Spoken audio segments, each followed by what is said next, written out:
ये कहानी ऐसे लोगों के लिए है जो सोचते हैं कि वो विदेश में जाकर के अमीर हो जाएंगे, वो अपनी गरीबी मिटा करके एकदम से रिच हो जाएंगे, रातों रात उनके पास काफी सारा पैसा होगा और अपने परिवार की गरीबी मिटा सकेंगे। जी हाँ, आज मैं आपके लिए लेकर के आया हूँ गुड लाइफ। बिना किसी देरी के इस मूवी का एक्सप्लेनेशन शुरू करते हैं। मूवी के स्टार्ट में हमें एयरपोर्ट दिखाया जाता है जहाँ पे नजीब और हकीम आए होते हैं। ये दोनों तमिल से आए होते हैं, जहाँ पे नजीब को सिर्फ तमिल बोलनी आती है और उसके भाई हकीम को दोनों भाषा यानी कि इंग्लिश, हिंदी और तमिल भी बोलनी आती है। असल में यहाँ पे इन्हें एक कंपनी ने बुलाया है जिसके लिए यहाँ पे आकर के ये काम करेंगे। ये लोग एयरपोर्ट में पहुंचते हैं लेकिन वहाँ पे इन्हें रिसीव करने के लिए कोई भी नहीं आता है। इनके साथ में जो पैसेंजर आए होते हैं वो अपनी अपनी कंपनीज की गाड़ी में चले जाते हैं। अब वहाँ पे इन्हें एक शेख दिखता है, ये उससे कॉल करने के लिए कहते हैं। इन्हें कुछ समझ नहीं आ रहा है कि यहाँ पे अब ये क्या करें। इसी बीच ये अपने ऑफिस में कॉल लगाते हैं लेकिन कोई भी इनके कॉल को रिसीव नहीं करता है। वहां पे खड़ा आदमी ने बताता है कि ऐसा हो सकता है कि फ्राइडे को ऑफिस बंद होते हैं तो शायद तुम्हारा ऑफिस भी बंद हो। अब नजीब और हकीम समझ नहीं पा रहे हैं कि यहाँ से वो रात में जाए कहाँ और रुके कहाँ। इसी बीच इनके पास एक शेख आता है और वो इनसे अरबी में बात कर रहा होता है। अब इन्हें अरबी आती नहीं है लेकिन ये लोग उसके पीछे पीछे चले जाते हैं। वो शेख इन्हें अपनी गाड़ी में बैठाता है। इन्हें ऐसा लगता है कि ये उनकी कंपनी की गाड़ी है। आगे जाने पर ये उस शेख से पानी मांगते हैं क्योंकि नजीब को काफी ज्यादा प्यास लग रही होती है, लेकिन शेख इन्हें शांत रहने के लिए कहता है। अब थोड़ा आगे जाने के बाद वो इन्हें रेगिस्तान की ओर ले जाने लगता है। नजीब और हकीम उससे कहते हैं कि हमें टाउन की तरफ जाना था, आप हमें दूसरी तरफ ले जा रहे हैं, लेकिन शेख उनकी कुछ भी सुनने को तैयार नहीं है। अब इसके बाद वो उन्हें रेगिस्तान में पैदल पैदल आगे ले जाता है और वहां पे उन्हें एक दूसरा शेख मिलता है। इस शेख को वो हकीम को बेच देता है। नजीब उसे रोकने की कोशिश करता है लेकिन वो लोग नजीब को पीट करके दूर फेंक देते हैं। इसके बाद वो शेख नजीब को अपने साथ ले जाता है। हकीम जिसको वो शेख ले जा रहा होता है वो चिल्ला चिल्ला करके कहता है कि भैया मुझे इनके साथ नहीं जाना है, लेकिन नजीब कुछ भी नहीं कर पाता है। अब नजीब जब थोड़ा आगे जाता है तब वो दूसरा शेख एक और शेख से मिलता है और यहाँ पे नजीब को भी बेच दिया जाता है। अब नजीब काफी दुखी है, वो यहाँ पे आकर के फंस चुका है और एक शेख ने उसको और उसके भाई को अलग अलग शेख को बेच दिया है। अब यहाँ पे उसे काफी ज्यादा प्यास लग रही है। तभी नजीब वहाँ पे एक बूढ़े आदमी को देखता है, वो उससे पानी का इशारा करता है और वो उसे एक टैंकर दिखाता है। वहाँ पे नजीब पेट भर के पानी पीता है और उसे पानी पीते पीते अपने गाँव की याद आती है जहाँ पे वो काफी अच्छे से रहा करता था, लेकिन थोड़ी बहुत उसे पैसे की कमी थी। इसी वजह से उसे ऐसा लगता था कि वो गल्फ कंट्री में जाकर के काफी सारे पैसे कमा लेगा। इसी बीच वो अपने गांव में नोटिस किया करता था कि काफी लोग विदेश से यहाँ पे आया करते थे और अपने साथ काफी महंगी महंगी चीजें लाया करते थे। वो अपने एक फ्रेंड से कहता है कि मुझे भी गल्फ कंट्री में जाना है। उसका दोस्त उससे कहता है कि 10 लाख रुपए दे दो और तुम गल्फ कंट्रीज में पहुंच जाओगे, लेकिन नजीब के पास इतने पैसे नहीं है। तभी उसका दोस्त उससे कहता है कि तुम चाहो तो अपने घर को गिरवी रख सकते हो और उसके बाद तुम अपने आप गल्फ कंट्री पहुंच जाओगे। जब वहां पे तुम पैसे कमाने लगोगे तो उन पैसों से अपने घर को छुड़वा लेना और अपने परिवार की गरीबी को तुम ऐसे मिटा सकते हो। यानी कि नजीब यहाँ पे अपने घर को गिरवी रख के आया होता है और हमें यह भी देखने को मिलता है कि जब नजीब गल्फ जा रहा होता है तो उसकी फैमिली काफी खुश होती है कि अब वो पैसे लेकर के आएगा। इस वजह से उसके घर में काफी अच्छे अच्छे पकवान बने थे उस दिन, जिस दिन नजीब अपने भाई हकीम को लेकर के यहाँ पे आया था। इन्हीं सब चीजों को सोचते सोचते नजीब वहीं पे सो जाता है। असल में वो टेंट के पास सोया होता है और ये टेंट उसके शेख का यानी कि उसके बॉस का होता है जिसने उसे खरीदा होता है। अगले दिन शेख उठता है और वो नजीब को जोरदार लात मारता है। नजीब की आंख खुलती है और वो उस बूढ़े आदमी के पास जाता है। यहाँ पे वो बूढ़ा आदमी भेड़ों का दूध निकाल रहा होता है और दूध निकाल करके वो नजीब को देता है और उससे कहता है हिंदी में कि जा करके बॉस को दे आओ। लेकिन नजीब को ऐसा लगता है कि ये उसे पीने के लिए दे रहा है क्योंकि नजीब को सिर्फ तमिल आती है। नजीब उस दूध को पीने लगता है। तभी वो आदमी उसे रोकते हुए इशारों में बताता है कि ये तुम्हें उस शेख को जाकर के देना है, जिसके बाद नजीब उस दूध को जाकर के उस शेख को दे देता है। इसी बीच यहाँ पे कुछ और शेख आते हैं। नजीब उन्हें डायरी देकर के अपनी भाषा में समझाने की कोशिश करता है कि इस कंपनी ने उसे यहाँ पे बुलाया था और यहाँ पे वो इसमें नौकरी करने के लिए आया है, तो प्लीज इस नंबर को डायल कर दें। तभी वो शेख उस डायरी को फाड़ देते हैं। नजीब के पास जो एकमात्र तरीका था उस कंपनी से कम्युनिकेट करने का उसे फाड़ दिया गया। अब वो काफी दुखी हो जाता है और वहीं पे खड़ा होकर के रोने लगता है। रोते रोते वो पहुंचता है एक खटारा गाड़ी के पास और वहीं पे जा करके वो सो जाता है। उसकी आंख खुलती है, उसे प्रेशर आता है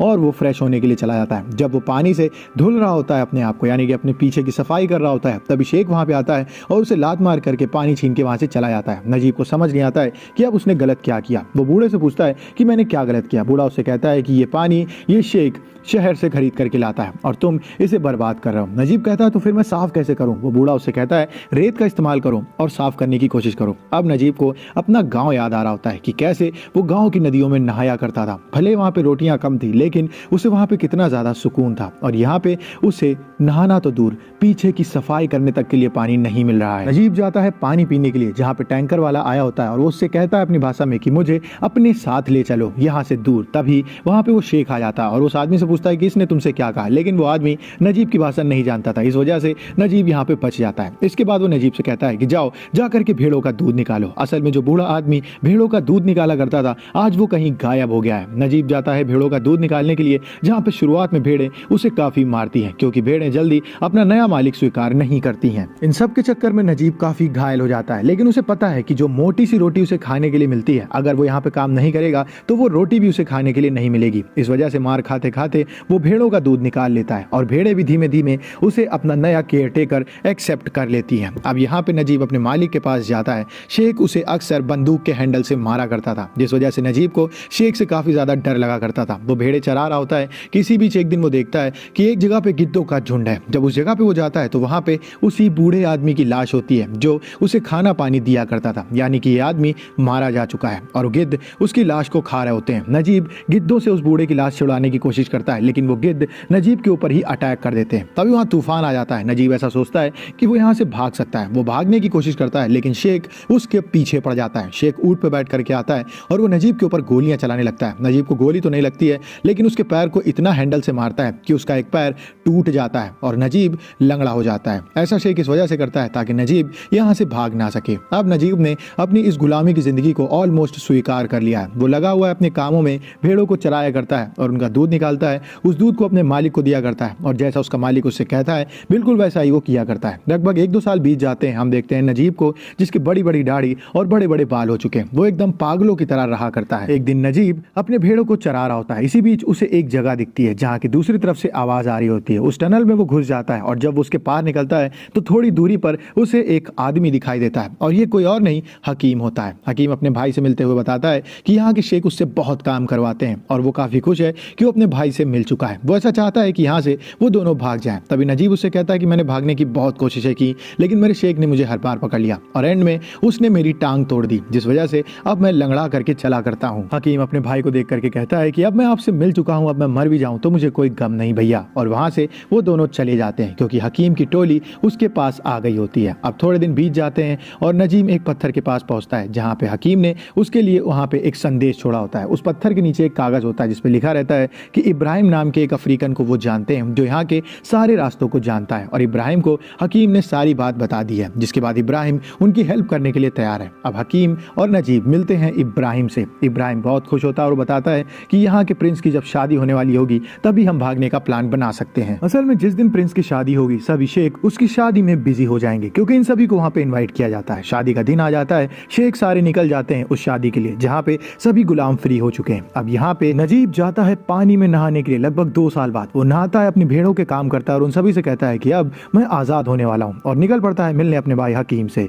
हकीम और नजीब मिलते हैं इब्राहिम से और ये लोग निकल पड़ते हैं अपने आजादी के सफर पे। जब भी आगे जा रहे होते हैं तभी रात हो जाती है। इन्हें एक शेख देख लेता है और इनके ऊपर गोलियां चलाना शुरू कर देता है। घबरा करके ये लोग दूसरे रास्ते की तरफ जाने लगते हैं। जब सुबह होती है तब इन्हें पता चलता है कि ये लोग भटक चुके हैं और चारों तरफ सिर्फ और सिर्फ रेगिस्तान है। अब इन्हें नहीं पता है कि ये रास्ता इन्हें कहाँ ले जाएगा, लेकिन इन्हें यहाँ से बाहर निकलने का रास्ता ढूंढना ही होगा क्योंकि इनके पास ना पानी है और ना ही खाना। अब इस लंबे सफर पे ये लोग निकल चुके हैं। लगभग 3 से 2 दिन हो चुके हैं। इन लोगों को पानी नहीं मिला है। हकीम की हालत इतनी बिगड़ जाती है कि उसे दूर दूर पानी दिखने लगा है, लेकिन जब वहां पे वो भाग करके जाता है तो उसे पता चलता है कि ये तो बस उसका वहम था। लेकिन इब्राहिम कैसे तैसे अपने आप को संभाले हुए और इन दोनों भाइयों को भी वो संभाल रहा है। जब थोड़ा आगे लोग जाते हैं तो इस बीच एक ऐसी जगह पे आकर के फंस जाते हैं जहाँ पे चारों तरफ रेटल स्नेक होते हैं। ये सभी सांप इन्हें घेर लेते हैं, लेकिन इब्राहिम हकीम को लेकर के एक दूसरी साइड कूद जाता है। नजीब इन सब के बीच में फंस जाता है। एक सांप उसके पैर पे भी चढ़ जाता है। इब्राहिम उससे कहता है कि चुपचाप खड़े रहो, वो सांप वहां से चला जाएगा। वो सांप थोड़ी देरी पर उसके बाद चला जाता है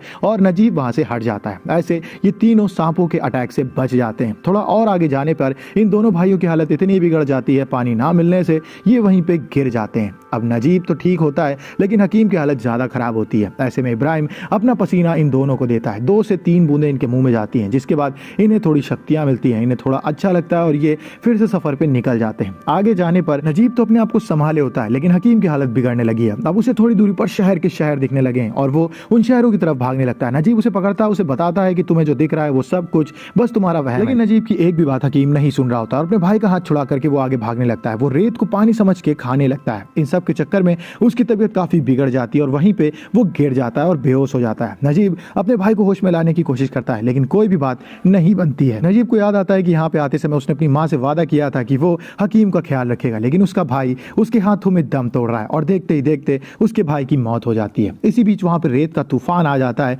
और इब्राहिम नजीब को लेकर के भागने लगता है। नजीब की आंखों के सामने उसके भाई की लाश गायब हो जाती है और वो चाह करके भी कुछ नहीं कर पाता है। अब वो और इब्राहिम इस सफर पे फंस चुके हैं। थोड़ा दिन बीत जाते हैं और हम देखते हैं कि अब इब्राहिम की भी हिम्मत टूटने लगी है और उसे भी उटपटांग चीजें दिखने लगी हैं। वो भी चिल्लाने लगता है और थोड़ा आगे इन लोगों को एक झील दिखाई देती है। ये उस झील के पास पहुंच जाते हैं। पानी ऑलमोस्ट नजीब पीने वाला होता है। तभी इब्राहिम उससे कहता है कि नहीं, इस पानी को मत पियो, हो सकता है कि ये पानी जहरीला हो। अब इब्राहिम एक कपड़े को उस पानी में डुबो करके थोड़ी थोड़ी बूंदे नजीब को पिलाता है, ताकि अगर ये पानी जहरीला हो तो उन लोगों पर वो ज्यादा रिएक्ट करके उनकी तबीयत ना खराब कर पाए। इसके बाद ये दोनों वहां से आगे निकलने की कोशिश करते हैं, लेकिन इससे पहले इब्राहिम को वहां पे एक बॉटल मिलती है और इस बॉटल को खाली करके वो उसमें हवा भर के एक धुन बजाने की कोशिश करता है, जिसके बाद वहां पे चिड़ियों का झुंड आ जाता है और इब्राहिम को इससे हेल्प मिल जाती है। वो समझ जाता है कि किस डायरेक्शन से ये चिड़िया आ रही हैं और कहां से वो इस रेगिस्तान को पार के बाहर जा सकता है। अब इसके बाद ये दोनों वहां से आगे निकल पड़ते हैं। रात होने लगती है और नजीब की हालत थोड़ी और बिगड़ जाती है। इब्राहिम उसे वहीं पे लेटा देता है। अगला दिन आता है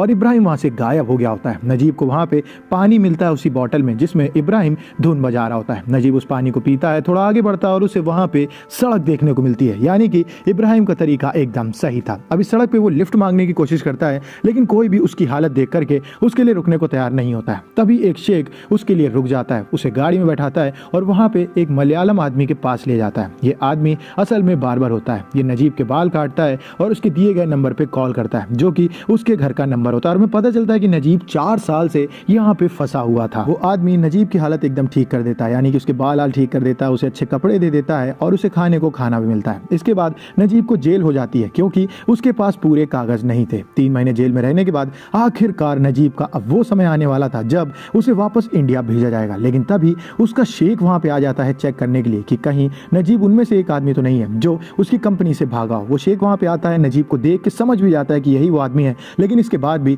वो नजीब को पकड़ता नहीं है और वहां से ये कह करके चला जाता है कि मैं तुम्हें कोई और आदमी समझ करके अपने साथ ले गया था। और इसके बाद नजीब फ्लाइट में बैठ करके वापस इंडिया जाने के लिए तैयार हो जाता है। जब वो वापस जा रहा होता है तब वो सोचता है कि जो साथी गल्फ कंट्री से वापस उसके देश में आया करते थे वो महंगे महंगे सामान लेकर के आते थे, लेकिन नजीब के पास ऐसा कुछ नहीं है सिवाय उसकी पूरी जिंदगी के, जो कि अब बची हुई है। अब नजीब प्लेन में बैठ करके निकल पड़ता है अपने शहर, अपने इंडिया, अपने गांव के लिए। और यहीं पे ये मूवी खत्म हो जाती है। ये मूवी हमें बताती है कि कैसे काफी सारे लोग कोशिश करते हैं गल्फ और बाकी सभी कंट्रीज में जाकर के कमाने की, लेकिन उन्हें नहीं पता है कि बाहर के हालात क्या हैं, उन्हें क्या काम मिलने वाला है और क्या वहाँ की भाषा है। आदि नॉलेज लेकर के वहाँ पे वो पहुंच तो जाते हैं, लेकिन आगे जाकर के उन्हें काफी दिक्कतों का सामना करना पड़ता है। आशा करता हूँ कि वीडियो आपको अच्छा लगा हो। अगर आपको वीडियो अच्छा, वीडियो को लाइक करें, चैनल को सब्सक्राइब करें। मिलते हैं आपसे नेक्स्ट वीडियो में, तब तक के लिए stay safe, stay healthy, bye bye, जय।